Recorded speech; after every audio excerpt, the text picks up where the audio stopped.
नमस्कार दोस्तों, स्वागत है आपका आपके अपने टीचर अमन प्रयास जीके जिसमें। तो जैसा कि फ्रेंड्स, आज से आपका 11 दिसंबर और 11 दिसंबर को आपका एसएससी स्टेनोग्राफर का एग्ज़ाम था, जो कि आपका फर्स्ट शिफ्ट का एग्ज़ाम समाप्त हो गया है। फर्स्ट शिफ्ट में आपके 50 जीके जिसके प्रश्न पूछे गए थे, उनमें से अधिकतम जो रियल प्रश्न हैं वो हमें मिल गए हैं। तो आज की इस वीडियो में हम उन सभी प्रश्नों को डिस्कस करेंगे, साथ में उन प्रश्न रिलेटेड हम लोग कुछ एक्स्ट्रा फैक्ट को भी देखते चलेंगे। तो चलिए वीडियो को स्टार्ट करते हैं बिना किसी देरी के। इससे पहले अगर आप चैनल पर नए हैं, चैनल को सब्सक्राइब कर लीजिएगा, और सब्सक्राइब किए हुए हैं तो नोटिफिकेशन बेल कॉल पर क्लिक कर लीजिएगा एसएससी स्टेनोग्राफर से जुड़े हर पल अपडेट के लिए। ठीक है, तो इसका जो पीडीएफ है अभी आप लोग को मिल नहीं रहा होगा, तो हम आपको बता दें कि अभी हम 13 तक कुछ निजी कारण से बिजी हैं, तो आपको पीडीएफ नहीं जा रहा है, तो आप लोग वीडियो से ही काम चलाइएगा। वीडियो भी बनाने का समय नहीं है, फिर भी हमारा मजबूरी है, नहीं तो चैनल का जो रीच है वो आपका डाउन हो जाएगा। इसलिए हम आपको कम से कम एक वीडियो तो ज़रूर देने का प्रयास करते हैं। ठीक है, तो इसके लिए माफ़ी चाहते हैं। बाकी चलिए वीडियो को स्टार्ट करते हैं आज के पहले प्रश्न से। तो आज का जो हमारा पहला जो प्रश्न है वो पूछा गया कि बौद्ध स्थापत्य कला में स्तूप को श्रद्धांजलि देने के लिए भक्तों के लिए पैदल मार्ग क्या कहलाता है। या ठीक है, इस प्रकार का कोई क्वेश्चन पूछा गया जिसका राइट आंसर था मेधी। ठीक है, अशोक भारत की कुछ शुरुआती बौद्ध संरचनाओं ईस्वी के निर्माण के लिए जिम्मेदार है। स्तूप, विहार और चैत्य भारत में बौद्ध धर्म से जुड़ी 3 प्रमुख स्थापत्य शैली है। स्तूप का सम्मान करने के लिए उपासक मेढी को लहराते हैं और शोभना 2 सीढ़ी चढ़कर मेढी की ओर आती है। ठीक है, तो आप इसका स्तूप का जो है स्ट्रक्चर भी देख सकते हैं। ये दोस्तों आपका तोरण है, जिसे कि दरवाज़ा भी कह सकते हैं। ये आपका वेदिका है, ये आपका मेदी है, ये आपका अंडा है, ये आपका हर्मिका है, ये आपका छतरी है, यह आपका प्रदक्षिणा पथ है। ठीक है, तो इसको भी आप लोग याद रखिएगा। बाकी अगर आपसे आता है कि स्तूप के आधार पर उसकी ऊंचाई तक के संरचनात्मक तत्वों को सही ढंग से दर्शाने के लिए तो सबसे पहले मेदी, फिर अंडा, फिर हर्मिका, फिर आपका छतरी आता है। ठीक है, तो इस प्रकार रिलेट करके भी आप इसको याद रख सकते हैं। ठीक है, वीडियो में आगे बढ़ते हैं, लेकिन उससे पहले दोस्तों आपको बताते चलें कि जो भी लोग मॉक टेस्ट वगैरह देना चाहते हैं, अपने आप को PYP के बेस पर एनालाइज करना चाहते हैं, तो उनके लिए अभी तक के मार्केट में जो सबसे अच्छा जो प्लेटफॉर्म है वो है आपका टेक्स्ट बुक। टेक्स्ट बुक पर अभी आपका ऑफर भी चल रहा है, फ्यूचर ऑफिसर सेल के नाम से।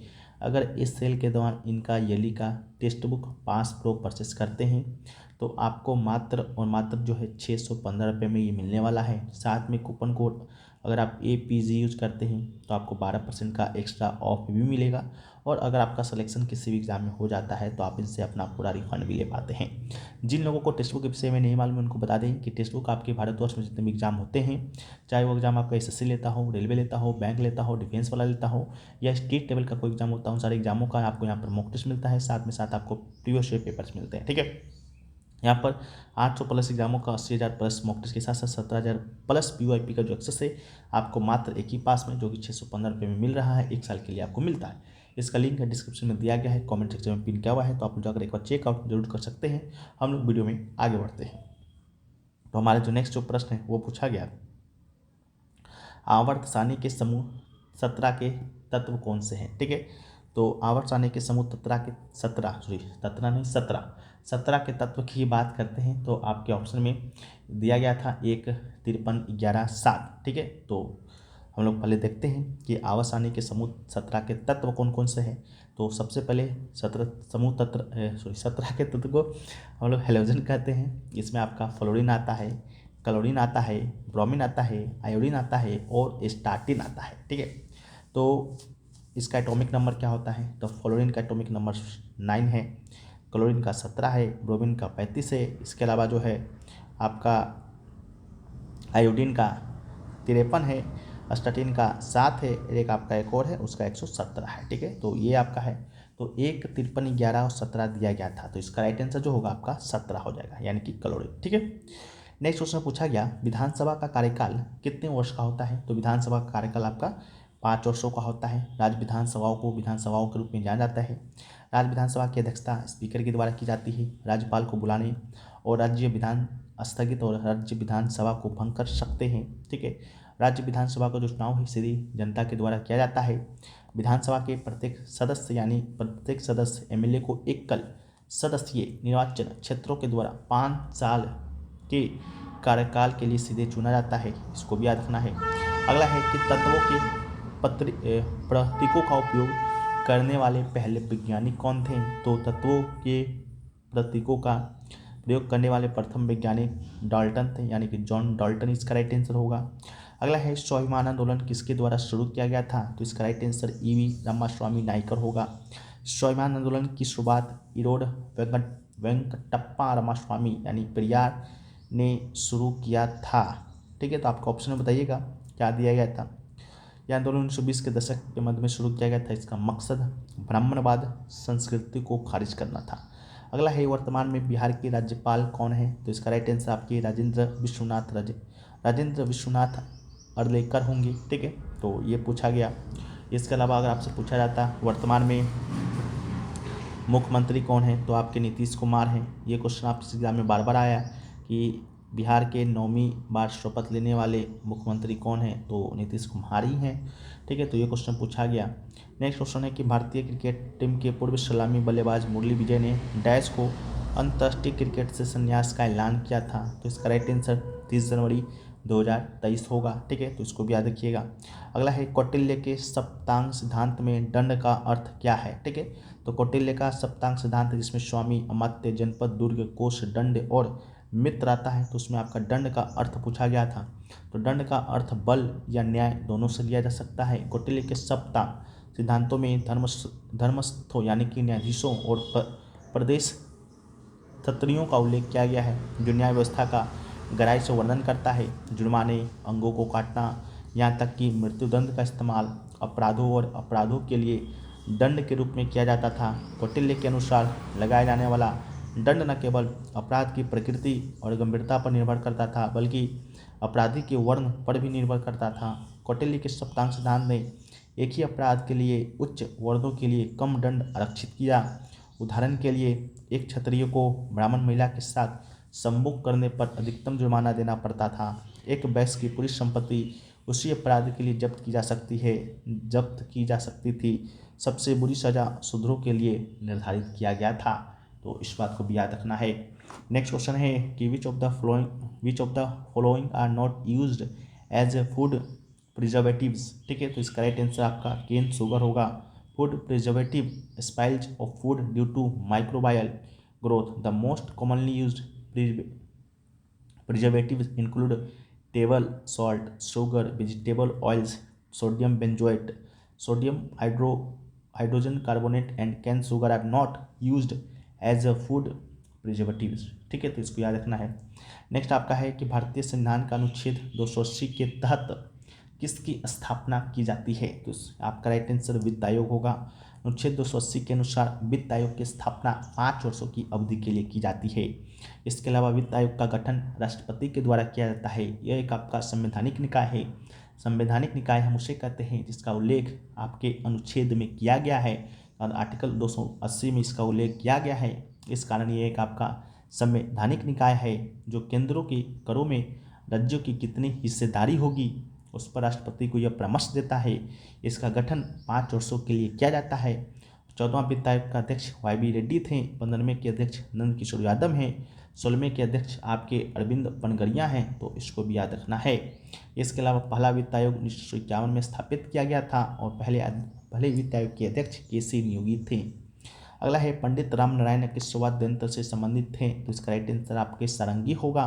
पंडित रामनारायण एक भारतीय संगीतकार और संगीत वाद्य यंत्र सारंगी को एकल वाद्य यंत्र के रूप में लोकप्रिय बनाने का श्रेय दिया जाता है। वह एक हिंदुस्तानी शास्त्रीय संगीतकार हैं जो कि सारंगी बजाते हैं। बाकी सारंगी क्या है क्या नहीं है उससे आपको मतलब नहीं है। जन्म देख लीजिए राजस्थान के अजमेर में हुआ था 1927 में। तो ये इंपॉर्टेंट है कि पंडित रामनारायण का संबंध किस राज्य से है, तो आपका राजस्थान से है। ठीक है, नेक्स्ट क्वेश्चन पूछा गया कलामंडलम कल्याणकुट्टी अम्मा किस शास्त्रीय नृत्य के लिए जानी जाती हैं।